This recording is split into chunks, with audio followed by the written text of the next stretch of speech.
இப்போ அவரை பத்தி பேசுறதுனால என் கமெண்ட் செக்ஷன் அசிங்கமா பேச போறீங்க. எனக்கு அதை பத்தி பிரச்சனையே கிடையாது. ஸோ முத்துக்குமரனும் ஜாக்லின் அவர்களும் வந்து அருணை பத்தி பேசிட்டு இருந்தாங்க. யாருமே இங்க அருண் பண்ணது சரின்னு சொல்லவே இல்லை. ஏன் முத்துக்குமரன் அருணை டிஃபேம் பண்ணணும் அப்படின்னு நினைச்சிட்டு இருக்காரு எனக்கு புரிய மாட்டேங்குது. அவர் பேசின வார்த்தையை மறுபடியும் பேசிக்கிட்டே இருக்காரு. இது அவர் மஞ்சரி கிட்ட பண்றாரு, தீபக் அவர்கிட்ட பண்றாரு, இப்ப ஜாக்லின் கிட்ட பண்றாரு.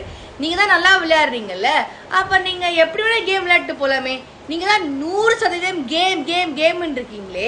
அப்போ உங்களோட கண்ணீர் போய் அப்புறம் வந்து நான் வெள்ளியும் இப்படிதான் அப்படின்னு சொல்றதெல்லாம் பொய் தானா அப்படின்னு எனக்கு வந்து யோசிக்க தோணுது. மஞ்சரியுமே ரயான் கிட்ட போயிட்டு அருணை பத்தி டிஃபேம் பண்ணிட்டு தான் இருந்தாங்க. இவங்க 2 பேருக்கும் இதே ஒரு விஷயமா வச்சுட்டு இருக்காங்களோ அப்படின்னு எனக்கு தோணுது. அண்ட் ஜெஃப்ரி அவர்கள் கோவா கைடன் வெளில வந்துட்டாரு. அதை வந்து ஜாக்லினால அக்செப்ட் பண்ண முடியல, ரயானாலையும் அக்செப்ட் பண்ணவே முடியல.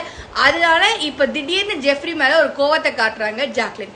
அண்ட் அதே மாதிரி இன்னைக்கு நாமினேஷன் ஃப்ரீயை வந்து ஜெஃப்ரி கொடுத்தாங்க. I don't think he deserve it.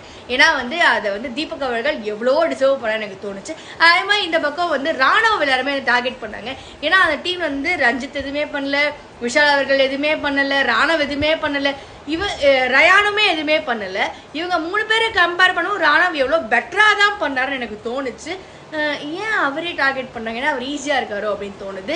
And அதே மாதிரி இன்னைக்கு மஞ்சுவாரி வந்திருந்தாங்க, ரொம்ப கியூட்டா இருந்தாங்க. வரப்போற எபிசோட் எப்படி இருக்குன்னு பார்க்கலாம்.